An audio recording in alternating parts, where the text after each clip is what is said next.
చేరి వచ్చిన మీకందరికీ మనందరికి ప్రభు అయిన యేసుక్రీస్తు వారి నామాన్ని బట్టి శుభాలు వందనాలు తెలియజేస్తున్నాను. మిమ్మల్ని చూడడం నాకు చాలా సంతోషంగా ఉంది. అయితే సిస్టర్ గారి పేరేం పేరు? కోడేశ్వరమ్మ. ఇంటి పేరేంటి? కసుకుర్తివారు. కసుకుర్తివారు అంటే మంత్రి గారు ఉండేవారు, ఐడియా ఉందా? రైట్. కసుకుర్తివారు చాలా గొప్పవారు. ఈ ఊర్లో అటువంటి వాళ్ళు లేదని నాకు తెలియదు. ఏదేమైనా మిమ్మల్ని చూడడానికి దేవుడు నాకు గొప్ప అవకాశం ఇచ్చాడు. దేవునికి స్తోత్రం. మీ అందరికీ వందనాలు. దేవుని గ్రంథంలో నుండి ఓ చిన్న మాట నేర్చుకోవడానికి ప్రయత్నం చేద్దాం. ఓ చిన్న మాట, అదేమంటే కీర్తన గ్రంథం 103వ కీర్తన మనందరికి తెలిసిన వచనమే. భక్తుడు మాట్లాడుతూ 103వ కీర్తన,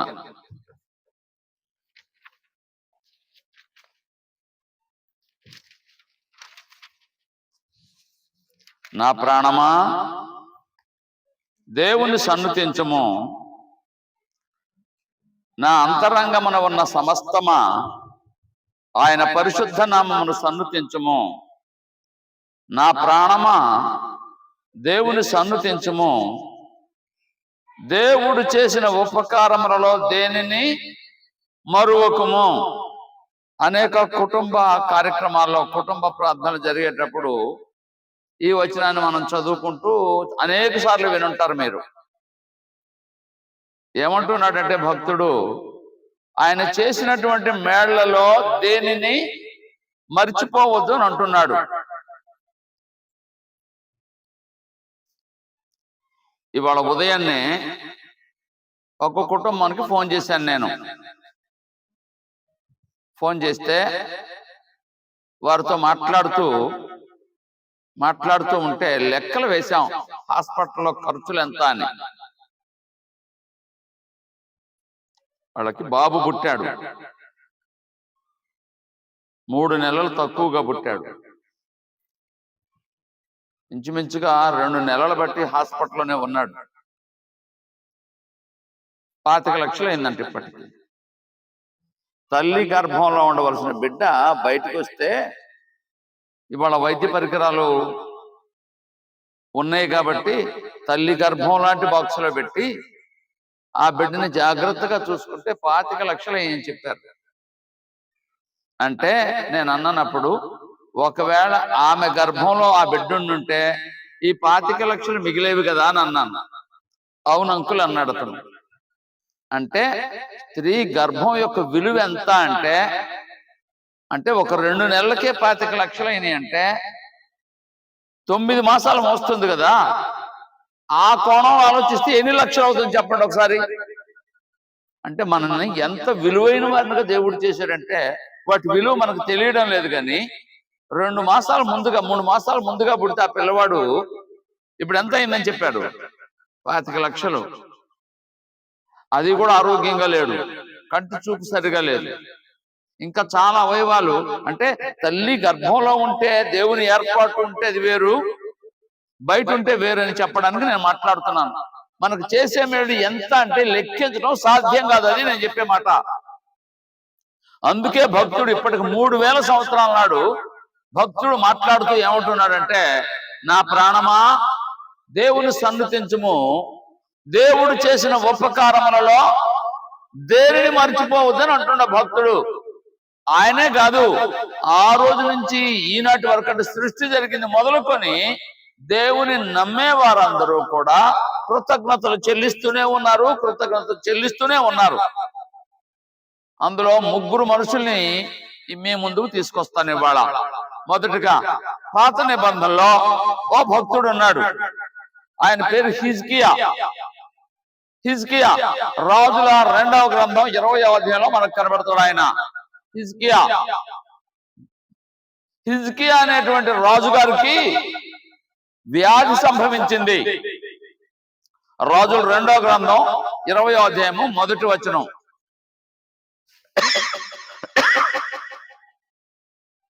ఎవరైనా చదివినా పర్లేదు, లేదు నేను చెప్పమంటే చెప్తాను.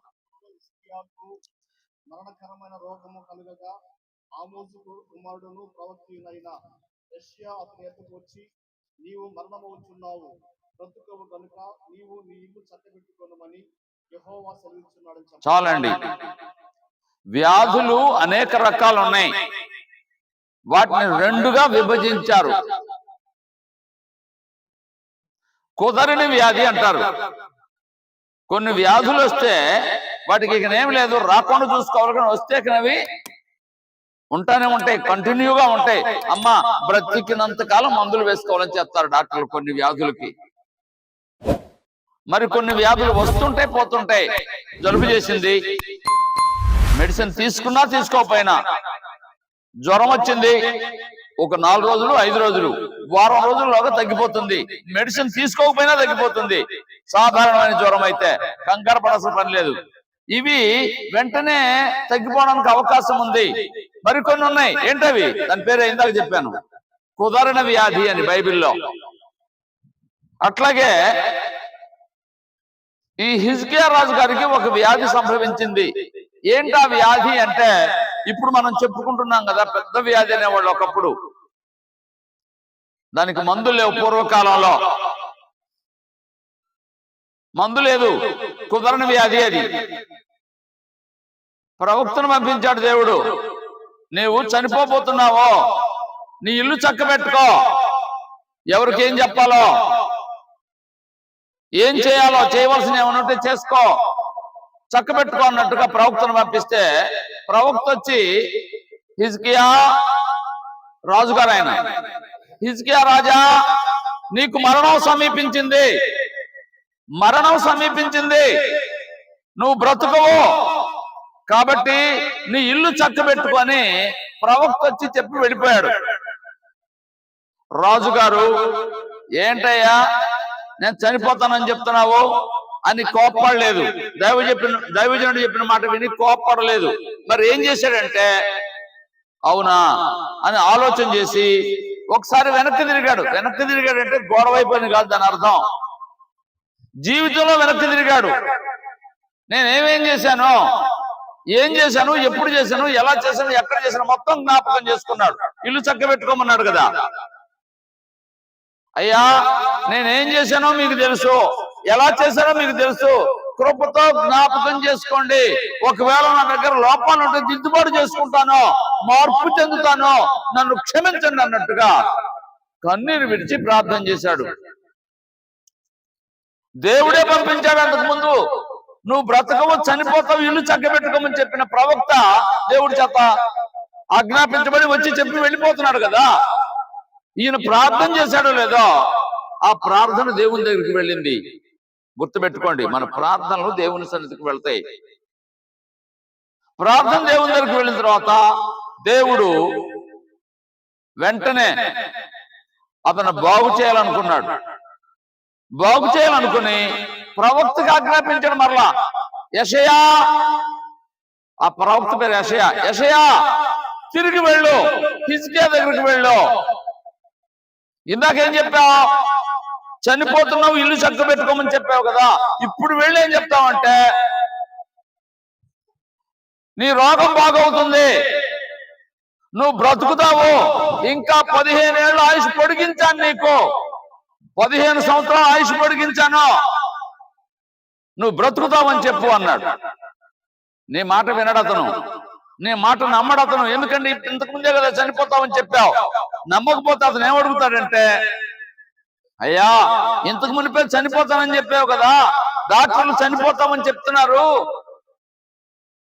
నువ్వు మరలా వచ్చి బ్రతుకుతామంటావేంటి, ఇంకా అందులో 15 సంవత్సరాలు అంటావేంటి అని అడుగుతాడు.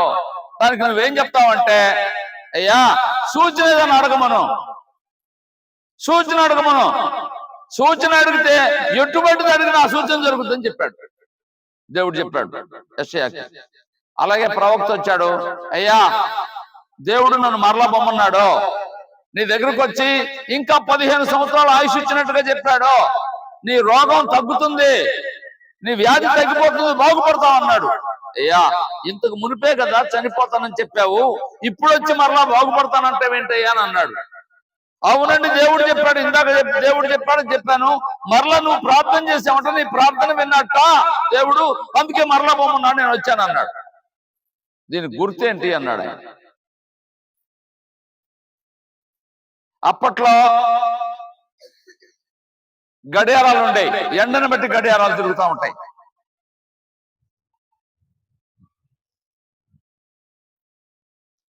మామూలుగా ఇలా తిరుగుతుంది కదా గడియారం, ఇట్లా తిరుగుతుంది కదా ముళ్ళు, అది వెనక్కి తిరిగితే నమ్ముతావా అన్నాడు. గడియారం ముందుకు వెళ్తుంది సాధారణంగా, వెనక్కి తిరిగితే నమ్ముతావా అన్నాడు. అయ్యా, లోకంలో ఎక్కడైనా గడియారం ముందుకు తిరుగుతుంది కదా, దానంతకు మళ్ళీ వెనక్కి తిరగదు కదా, తిరిగితే నమ్ముతాను అన్నాడు. అలాగే జరుగుతుంది చూడు అన్నాడు. అలాగే జరిగింది. అది ఎలా జరిగిందంటే, సూర్యుడు ఇలా వెళ్ళేవాడు, మరలా వెనక్కి వచ్చాడు సూర్యుడు. సూర్యుడు వెనక్కి వచ్చేటప్పటికి ఆ గడియారం కూడా వెనక్కి తిరిగింది. సూర్యుడిని బట్టి గడియారం తయారు చేయబడింది. ముందుకు వెళ్ళే సూర్యుడు మరలా ఏం చేశాడు, వెనక్కి వచ్చాడు. ఆశ్చర్యం జరిగింది, నమ్మకం కుదిరింది. మూడో రోజుకే బాగుపడ్డాడు. ఏం జరిగిందంటే అది కూడా చెప్తాను. ప్రవక్తకు చెప్పాడు దేవుడు, అంజూరాలు అని ఉన్నాయి కదా, అంజూర పళ్ళు తీసుకొచ్చి ముద్ద చేసి ఆ వెనక గాయం అయింది కదా, ఆ పుండు మీద కట్టు, తగ్గిపోతుంది అన్నాడు. అలాగే అంజూరాలు పండు తెప్పించాడు, బాగా నూరి ముద్ద చేశాడు, ఆ గాయం మీద కట్టాడు. వెంటనే గాయం తగ్గిపోయింది, అతను బాగుపడ్డాడు. దేవుని సన్నిధికి వెళ్ళి మరలా ప్రార్థన చేశాడు. దేవుని సన్నిధికి వెళ్ళి ప్రార్థన, అయ్యా నన్ను జ్ఞాపకం చేసుకున్నా, చనిపోయా నన్ను నువ్వేం చేశావు, జ్ఞాపకం చేసుకుని 15 సంవత్సరాలు ఆయుష్ పొడిగించావు అన్నట్టుగా ఆయన ప్రార్థన చేసినట్టుగా మనం చూస్తాం. కృతజ్ఞతలు చెల్లించాడు. ఎవరైనా హిజ్కియా రాజు. ఇది ఒక మాట. రాజుగారు గుర్తుపెట్టుకోండి, రాజుగారు చేసిన పని ఏమంటే, ప్రవక్త చెప్పిన మాట విని పశ్చాత్తాపడ్డాడో, ప్రవక్త చెప్పిన మాట విని మార్పు చెందాడో, ఎక్కడైనా పొరపాటు పడితే నన్ను క్షమించండి, ఇక నా పొరపాటు చేయను అని ప్రార్థన చేశాడు. అసలు ప్రార్థన అనే మాటకు అర్థం చెప్తాను ఇవాళ కొద్ది నిమిషాలు. ప్రార్థన గురించి యేసుప్రభువు వారు ఏం చెప్పారో గుర్తుందా మీకు? మార్క్స్ వార్త 11వ అధ్యాయం, మార్క్స్ వార్త 11వ అధ్యాయం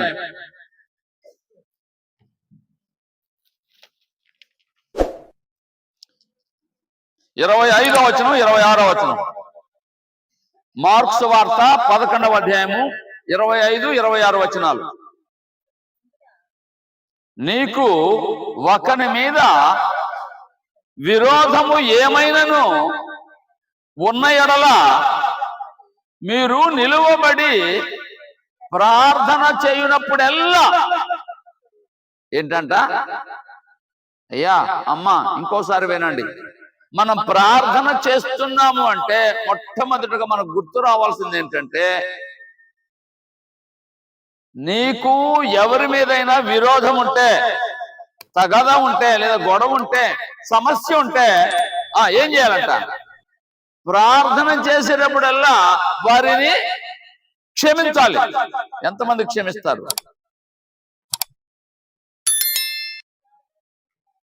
ఆ తర్వాత చదవండి, అక్కడే ఉంది. అప్పుడు అంటే నువ్వు క్షమించినప్పుడు పరలోకమందున్నటువంటి మీ తండ్రియు మీ పాపములు క్షమించును. అమ్మా విన్నారా? మనం అయ్యా నన్ను క్షమించు, నా తప్పులు క్షమించు అంటాం, కానీ ప్రార్థన చేసేటప్పుడు సూత్రం ఏంటో మీకు అర్థమైందా? గొడవలు పెట్టుకొని వాళ్ళతో పలకకుండా వీళ్ళతో పలకకుండా చర్చికి వస్తాం, చర్చిలో ప్రార్థనలు చేస్తాం. ఆయన అంటాడు నేను రమ్మన్నాను నిన్ను అంటాడు. ఒకవేళ వస్తే ఎలా రావాలి? చదవండి, మత్తయి సువార్త 5వ అధ్యాయము, మత్తయి రాసిన సువార్త 5వ అధ్యాయం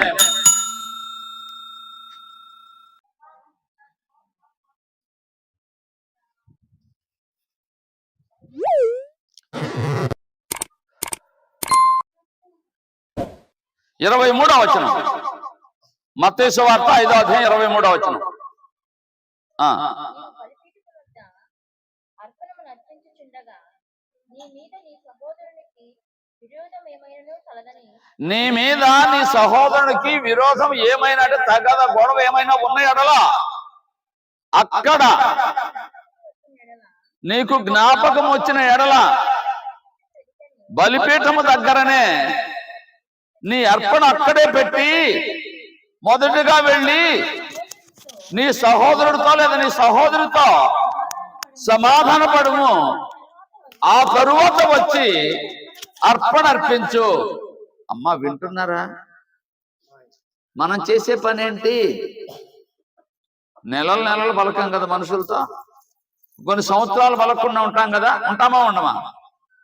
గ్రంథం ఏం చెప్పేది లేదా? యేసు ప్రభువారు ఏం చెప్పారో విన్నారా? నువ్వు దేవుని సన్నిధికి వెళితే దేవుని సన్నిధిలో నీకు ఎవరైనా నీ మీద వాళ్ళకి విరోధం ఉంటే, నీకుంటే కూడా కాదు, వారికి నీ మీద విరోధం ఉంటే, అయ్యో వాళ్ళు బాధ పెట్టేనే, వారు నాతో పలకడం లేదే, విరోధంగా ఉన్నారే వారు అని తెలిసినప్పుడు మొదటగా ఎక్కడికి వెళ్ళాలి? అతని దగ్గరికి లేదా ఆమె దగ్గరికి వెళ్ళాలి. వారి దగ్గరికి వెళ్ళి సమాధానపడి ఆ తరువాత వచ్చి అర్పణ అర్పించాలి. లేదు నువ్వేమైనా చేయాలి దేవుని గుళ్ళో. ఎంతమంది చేస్తున్నారు అలాగా?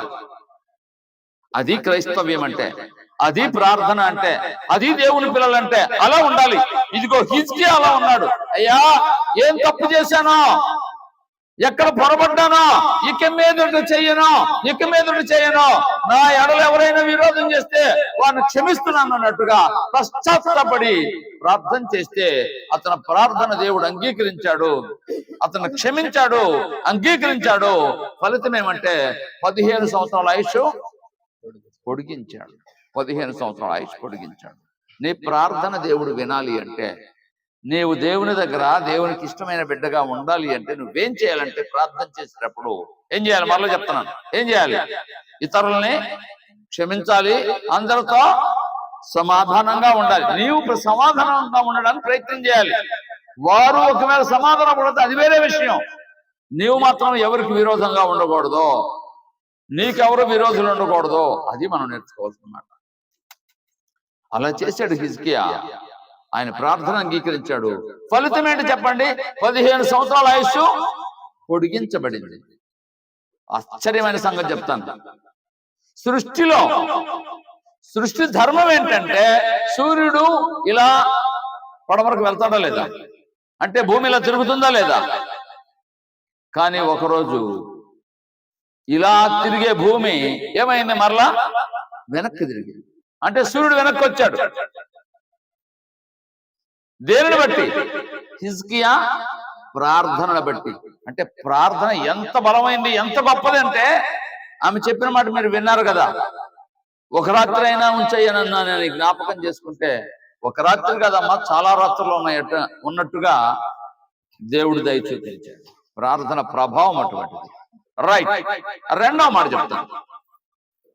లూకా సువార్త 17వ అధ్యాయము 11వ వచనం చదివితే, లూకా రాసిన సువార్త 17వ అధ్యాయము 11వ వచనం చదివితే, అక్కడ కొంతమంది బాగులేని వారు ఉన్నారు. బాగులేని వారు ఉంటే యేసు ప్రభువారి దగ్గరకు వచ్చారు. వారు యేసు ప్రభువారి దగ్గరకు అయ్యా దయ చూపించు, లేదా కరుణ చూపించు, మమ్మల్ని బాగు చేయమని అడిగితే, వెళ్ళిపోండి, మీరు వెళ్ళండి, యాజకులకు కనబరుచుకోండి, మీరు బాగుపడతారని చెప్పాడు. దారిలో ఉన్నప్పుడే బాగుపడ్డారు వారు. బాగుపడిన వారు దేవుని మందిరానికి వెళ్ళారు యాజకుడికి కనబరుచుకోవడానికి. కొందరు 9 మంది. ఒక అతనైతే దేవుని మందిరానికి వెళ్ళలేదు. దేవుని మందిరానికి వెళ్ళక మరలా వెనక్కొని పరిగెత్తుకుంటూ వచ్చాడు. అయ్యా ఏంటి అన్నాడు. అయ్యా నేను బాగుపడ్డానయ్యా, మీకు కృతజ్ఞతలు అయ్యా అని పాదాల మీద. మిగిలిన 9 మంది ఏది అన్నాడు. 9 మందికి ఏం చెప్పాడు యేసు ప్రభు వారు? యాజకులకు కనబరుచుకోమన్నాడు. అక్కడికి వెళ్ళారు. అంటే ఆయన చెప్పిన పని చేశారు, కానీ అసలు ఏమి మర్చిపోయారు? ఎవరి మాట వల్ల బాగుపడ్డారో ఆయన మర్చిపోయారు. మనం కూడా చాలా సార్లు మనం చేసే పనులు ఏంటంటే, అంటే మనం చేయవలసినవి చేస్తాం, కానీ అసలు ఆయన మర్చిపోతాం. ఇక్కడ నేను వచ్చేటప్పటికి చాలా సంతోషించాను. కుటుంబ కార్యక్రమం అంతా అంటే ప్రార్థన కూడికంటే అలాగే ఉంది. అందరూ వచ్చి చేరారు. హడావుడు లేదు, వెనక ఇంటి వారు హడావుడు లేదు. చాలా చోట్ల మేము వెళ్ళిన తర్వాత అక్కడ హడావుడి జరుగుతూ ఉంటుంది. ఎవరి కోసం కుటుంబ ప్రార్థన? ఆ కుటుంబం కోసం. చాలా మంది చేసేది ఏంటి? వారు రారు, ఊర్లో వాళ్ళంతా వస్తారు. అంటే మీకోసం మేము ఏర్పాటు చేసామన్నట్టుగా ఉంటుంది చాలా చోట్ల. నేను నిజంగా అభినందిస్తున్నాను ఈ కుటుంబాన్ని, ఈ కార్యక్రమం ఏర్పాటు చేసినందుకు. ఎలా జరగాలో అలా జరుగుతుంది. వచ్చిన తర్వాత హడావుడి కాదు, రాకమునిపై సిద్ధపడ్డారు వారు. సిద్ధపాటు ఉండాలి. అతను పరిగెత్తుకుంటూ వచ్చి మోకాళ్ళుని, అయ్యా నేను నీ దయ వల్ల బాగుపడ్డానంటే, మిగిలిన 9 మంది ఏంటంటే 9 మందికి కృతజ్ఞత లేదు. ఇతనికి మాత్రమే కృతజ్ఞత ఉంది. అందుకే అతని పేరు జీవ గ్రంథంలో వ్రాయబడింది. కృతజ్ఞత. ఆమె బాగుపడటమే కాదు, ఆమె అయ్యా నీకు వందనాలంటే అయిపోతుంది. కానీ సంఘాన్ని పిలుచుకొని సంఘమంతటితో తన కుటుంబంతో దైవజనులతో సంతోషంగా కృతజ్ఞత తెలియజేస్తుంది. అందుకు దేవునికి స్తోత్రం. రైట్, మరొక మాట చెప్తాను, ఎందుకంటే తర్వాత కార్యక్రమం అని చెప్పి ముందే చెప్పారు జ్ఞాపకం. రైట్, మరొక మాట చెప్తాను. యేసు ప్రభు వారు వేరే ఊరు వెళ్ళారు. మార్తా, మరియా, లాజరు అని 3 ఉన్నారు ఒక కుటుంబంలో. ఇంకా ఎంతమంది ఉన్నారో నాకు తెలియదు. వాళ్ళ 3 పేర్లు రాయబడ్డాయి. లాజరు అనే అతనికి వ్యాధి సంభవించింది. వారు అక్క చెల్లెళ్ళు ఏమన్నారంటే, అయ్యయ్యో యేసు ప్రభు వారు కూడా లేరు దగ్గరలో, అయినా పర్వాలేదు, యేసు ప్రభు వారు ఎక్కడ ఉన్నారు అక్కడ కబురు పంపిద్దాం, వచ్చి ప్రార్థన చేస్తాడు, బాగుపడతాడు అనుకున్నారు. వాళ్ళ ఆలోచన బాగానే ఉంది. కబురు పంపించారు. కబురు పంపించయ్యా లాజరు బాగలేదండి, ఆరోగ్యం బాగలేదండి, మీరు వచ్చి ప్రార్థన చేయమంటున్నారు, వారు అక్క చెల్లెలని అన్నారు. అలాగా సరే అని విన్నాడు. అక్కడే 3 రోజులు గడిపాడు ఆయన. విన్న తర్వాత వెళ్ళలేదు. ఈయన చనిపోయాడు లాజరు. చనిపోతే సమాధి చేశారు. ఇంకెటు రాలేదు కదా, శవాన్ని ఇంట్లో పెట్టుకోలేరు కదా, సమాధి చేశారు. సమాధి చేసి అయిపోయిన తర్వాత యేసు ప్రభువు అన్నారు, లాజరు చనిపోయాడు, వెళ్ళి నిద్ర లేపుదాం రండి అని అన్నారు. శిష్యులు అంటున్నారయ్యా చనిపోయినోడి దగ్గరికి వెళ్ళి మనం ఏంటి, మనం కూడా చనిపోవాలా ఏంటి, ఏంటి అని మాట్లాడటం అని వాళ్ళు అనుకుంటున్నారు శిష్యులు. వాళ్ళకి అర్థం కాలేదు. యేసు ప్రభువు వచ్చారు. మరియా మార్త ఎదురొచ్చి అయ్యా వందనాలు అన్నారు. ఆయన కూడా వందనాలు చెప్పాడు. ఎక్కడ సమాధి చేశారు అన్నారు. పలానా చోట. వెళ్దాం పదండి. అయ్యా వద్దులే అయ్యా. ఏమ్మా అంటే 4 రోజులు అయింది. వాటికి ఎన్ని రోజులు? 4 రోజులు అయింది. మీరుండి బాగులేనప్పుడు ఉండి ప్రార్థన చేస్తే బ్రతికేవాడు, ఇప్పుడు చనిపోయి సమాధి చేసిన 4 రోజులైంది, ఇక లాభం లేదు, వద్దులే వాసన వస్తుందని చెప్పారు. పదండి అంటే ఆయన మాట కాదని లేక సమాధుల దగ్గరికి వెళ్ళారు. వారి సమాధులు ఎలా ఉంటాయంటే మనలాగా భూమిలో పెట్టరు, గుర్తుపెట్టుకోండి. ఇశ్రాయేల్ సమాధులు మరి ఎలా ఉంటాయంటే కొండలు, అదంతా కొండల దేశమే. ఆ కొండలో ఒక గుహలాగా ఉంటది, ఒక చిన్న గూడులాగా. కొందరు తవ్విస్తారు, సహజంగా కూడా ఏర్పడతాయి. దానికి ఒక మూత రాయి అడ్డం వేస్తారు, చెక్కి సదరంగా దానికి మూత రాయి వేస్తారు. అది వాళ్ళ సమాధులు అలా ఉంటాయి. అలాగే సమాధి చేశారు. సమాధికి మూత ఒక రాయి వేశారు. రాయి వేస్తే యేసు ప్రభువు అక్కడ దాకా వెళ్ళిన తర్వాత ఆ సమాధి మీద రాయి తొలగించండి, నెట్టండి ప్రక్కకు వస్తుందని అన్నాడు. వాళ్ళు అక్క చెల్లెలు అంటున్నారయ్యా వద్దు వద్దు వద్దు, వాసన వస్తుంది, వద్దు వద్దు వద్దు అని అంటున్నారు. యేసు ప్రభువు అన్నారు తీయండి అన్నాడు, తొలగించండి అన్నాడు. రాయి తొలగించారు. లాజరు బయటికి రా అన్నాడు. అంటే ఆయన అలాగే ఎట్లా వచ్చాడు నాకు తెలియదు. కాళ్ళు చేతులు కట్టబడ్డాయి. చనిపోయిన తర్వాత ఇలా కడతారు కదా, ఇప్పుడైతే సమాధులు మరి తీసివేస్తున్నారు. అప్పట్లో కట్టే ఉండేయేమో. కట్టుంటే ఆ కట్లుతో అలా వచ్చాడు. ఎలా సాధ్యమైందో నాకు తెలియదు. కట్లు విప్పండి అన్నాడు యేసు ప్రభువు. ఆశ్చర్యపోయారు. దేవునికి స్తోత్రం చెప్పారు. ఎటు వాళ్ళు అటు వెళ్ళిపోయారు.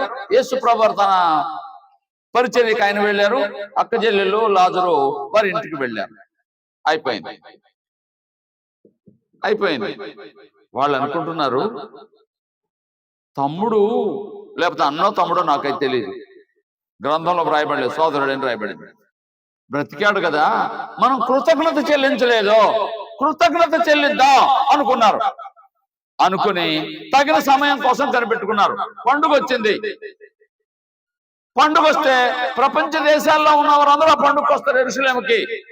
ఆ యెరూషలేము దగ్గరగా ఉంది ఆ ఊరు. ఆ పండుగకు అందరూ వస్తే వారన్నారు, యేసు ప్రభు కబురు పంపించారు, మరలయ్యా మీరు పలానా రోజున మా సోదరుని బ్రతికించారు కదా, మేము కృతజ్ఞత కూడికి ఏర్పాటు చేసుకోలేదు ఆ రోజు, అప్పుడు అనుకోకుండా జరిగింది, మేము సిద్ధపాట్లో ఏం బాధల్లో ఉన్నాం, మీరు సంతోషమైన వార్త చేశారు, బాగానే ఉంది, ఇప్పుడు మీరు పండుగకు కొన్ని రోజులు ముందుగా రండి, మేము కృతజ్ఞత కూడికి ఏర్పాటు చేస్తాం, మీకు విందు ఏర్పాటు చేయాలి, మా బంధువులందరికీ స్నేహితులందరికీ విందు ఏర్పాటు చేస్తాం, ఎందుకంటే కృతజ్ఞత కూడికి అన్నట్టుగా ఆయన కబురు చేశారు. ఆయన వచ్చాడు, చక్కగా కూడికి ఏర్పాటు చేశారు, విందు ఏర్పాటు చేశారు. ఆ విందులో చదవండి ఆ మాట, యోహాను సువార్త 12వ అధ్యాయం. యోహాను సువార్త 12వ అధ్యాయం.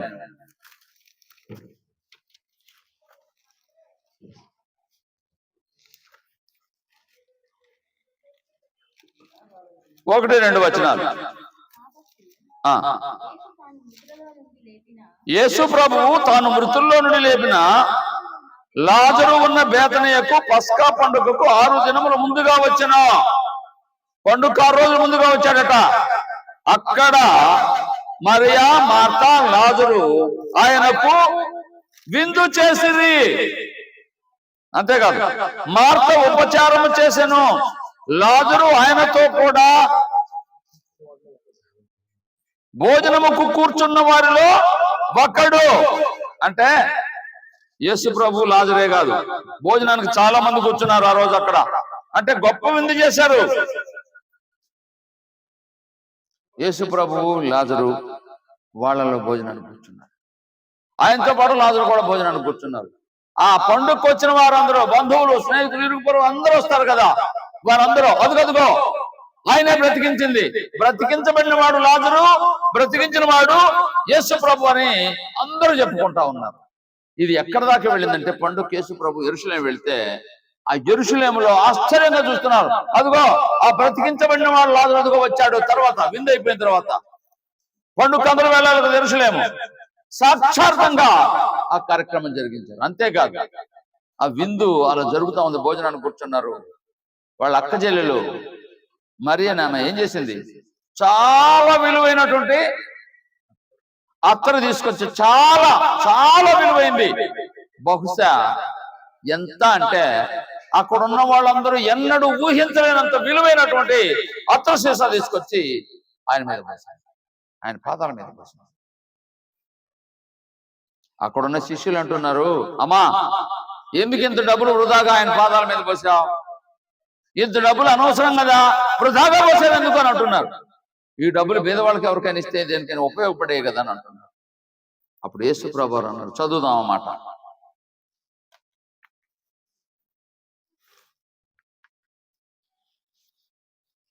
ఏడవ వచనం, నన్ను పాతిపెట్టు దినమునకు ఆమెను దీన్ని ఉంచుకొననీయుడే, బీదలు ఎల్లప్పుడూ మీతో కూడా ఉందరు గాని నేను ఎల్లప్పుడూ మీతో ఉండనని చెప్పాను. అంటే నేను చనిపోబోతున్నాను, సమాధి చేయబడబోతున్నాను, చనిపోతున్నాను, సమాధి చేయబడుతున్నాను, ఆ సమాధి గుర్తుగా నేను చనిపోయే వరకు ఆమెను జ్ఞాపకార్థంగా ఉంచుకొనివ్వండి.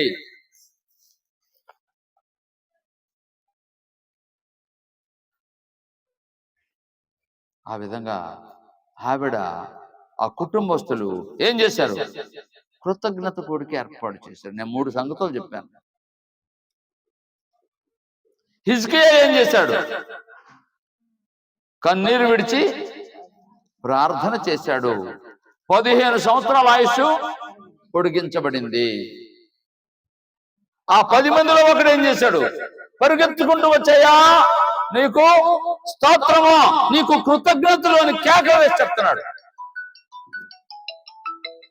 కేకలు వేసి చెప్తున్నాడు.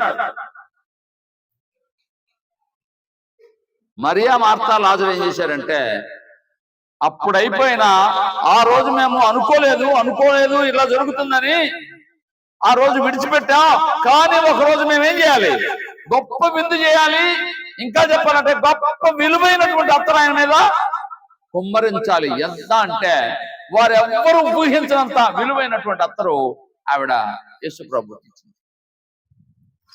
మనం కూడా చాలాసార్లు మీటింగ్లు పెట్టుకుంటాం, కృతజ్ఞత కూడికలు ఏర్పాటు చేసుకుంటాం.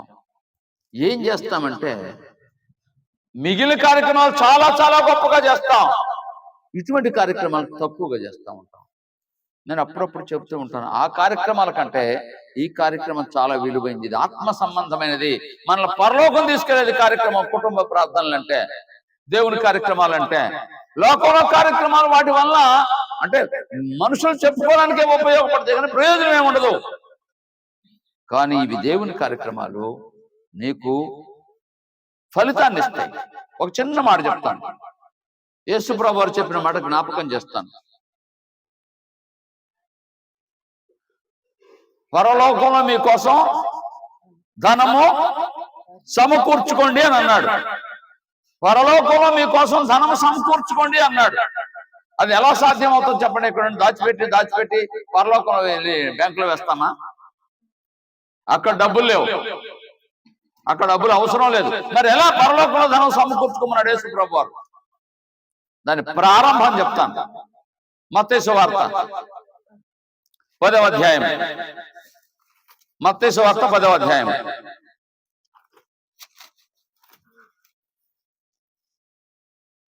42వ వచనం చదువుతాను. నేను చదువుతాను. మరియు శిష్యుడు అని ఎవడు ఈ చిన్నవారిలో ఒకనికి గిన్నెడు చన్నీడు మాత్రము త్రాగనిచ్చునో వాడు తన ఫలము పోగొట్టుకున్నాడని నిశ్చయముగా మీతో చెప్పుచున్నాను. ఏం చెప్తున్నాడు యేసు ప్రభువు వారు? దేవుని బిడ్డ అని, దేవుని సేవకుడు అని చేర్చుకొని ఒక గ్లాసు మంచినీళ్ళు ఇస్తానట, ఏం పోగొట్టుకోడు? చెప్పరేంటి? ఫలం పోగొట్టుకోరు. అంటే మనం పరలోకంలో అకౌంట్ ప్రారంభించాలంటే దేంతో ప్రారంభించవచ్చు చెప్పండి? ఒక్క గ్లాస్ మంచినీళ్ళతో. దైవజనుడికి ఒక గ్లాస్ మంచినీళ్ళు ఇస్తే అకౌంట్ ప్రారంభించినట్టే. ఇక తర్వాత ఏం చేసినా తర్వాత దాన్ని బట్టి దాని విలువ ఉంటుంది. కొన్ని బ్యాంకుల్లో ఊరికినే అకౌంట్ ఇస్తారు, జీరో బ్యాలెన్స్ అంటారు. మరి కొన్ని బ్యాంకుల్లో జీరో అకౌంట్ ఉండదు, మినిమం ఇంత ఉండాలి. అయితే దానికి తగినట్టు సౌకర్యాలు ఉంటాయి అందులో. కానీ పరలోకంలో అకౌంట్ ప్రారంభించాలంటే డబ్బు అక్కర్లేదు. ఏంటది? నీ పరిచర్య, నీ సేవ, నీ ప్రేమ. ఓ గ్లాసు మంచినీళ్ళు ఇస్తే చాలు, పరలోకంలో ప్రారంభించినట్టే నీ అకౌంట్. అలాగే దేవుని పనికి నువ్వేం చేసినా, దేవుని మందిరానికి ఏం చేసినా, దైవసేనుడికి ఏం చేసినా, సువార్త పనులు ఏం చేసినా, మీ పని ఏమవుతుంది? ఫలితం పోగొట్టుకోము, అక్కడ వ్రాయబడుతుంది. ఆ విధంగా కృతజ్ఞత మనం చెల్లించాలి. 3 మరలా జ్ఞాపకం చేసి ముగిస్తాను. మొదటిది ఎవరు? హిజ్కియా ప్రార్థన దేవుడు విని ఏం చేశాడు? 15 సంవత్సరాలు ఆయుష్ పొడిగించాడు. సృష్టి ధర్మాన్ని కూడా, అంటే సూర్యుడు ముందుకు వెళ్ళవలసిన వాడు కూడా వెనక్కి వచ్చాడు. అతను ప్రార్థన చేస్తే అంత గొప్పది. అలాగే లూకా సువార్తలో మనం చదువుకున్న 10 మందిలో ఒకడు పరిగెత్తుకుంటూ వచ్చి, అయ్యా నేను బాగుపడ్డాను, మీకు స్తోత్రం అని చెప్పాడు. అలాగే మార్తా, మరియా, లాజరు ఏం చేశారు? గొప్ప విందు ఏర్పాటు చేశారు. గొప్ప విలువైనటువంటి అత్తరు ఆయన మీద కుమ్మరించారు. ఎంత విలువ అంటే మనం విలువ కట్టలేనంత. అక్కడున్న వాళ్ళు ఆశ్చర్యపోయేలాగా మనం కూడా దేవుని విషయంలో కృతజ్ఞత కలిగి ఉండాలి. ఎంత కలిగి ఉండాలంటే, ఆ ఒక్క మాట చెప్పి నేను ముగిస్తే, ఎంత కలిగి ఉండాలంటే మనం చేసిన దానికి తగినట్టుగా, దేవునికి తగినట్టుగా, దేవునికి పిల్లలకు తగినట్టుగా మనం నడుచుకోవాలి. మన జీవితాలు అలా ఉండాలి, మన కార్యాలు అలా ఉండాలి. చూచేవారికి, వినేవారికి ఎలా ఉండాలంటే దేవుని పనిలాగే చేశారు, దేవుని పనిలాగే జరిగిస్తున్నారు, దేవుని మాటలే మాట్లాడుతున్నారు వారు అన్నట్టుగా వారు మనల్ని మెచ్చుకొని ఈ మార్గంలోకి రావాలి. అదే పేతురు చెప్పాడు, భయముతో కొన్ని మీ పవిత్ర ప్రవర్తనను చూచి వాక్యము లేకుండానే వారు దేవుని దగ్గరికి రాబట్టబడవచ్చును అన్నాడు. అలా ఉండాలని తెలియచేస్తూ ఈ కుటుంబానికి దేవుడు మేలు చేశాడు. వారు కృతజ్ఞత కలిగి ఉండాలని, కుటుంబం అంతా కృతజ్ఞత కలిగి ఉండాలని, అలాగే సంఘం అంతా కృతజ్ఞత కలిగి ఉండాలని, మనకు ఏదైనా ఇబ్బంది వచ్చినప్పుడు, సమస్య వచ్చినప్పుడు దేవుని సన్నిధిలో చెప్పుకొని దేవుని మనం మేలు పొందాలని తెలియచేస్తూ, శ్రద్ధగా వినందుకు అభినందిస్తూ, అవకాశం ఇచ్చిన అధ్యక్షుల వారికి వందనాలు చెప్తూ ముగిస్తున్నాను. అందరికీ వందనాలు.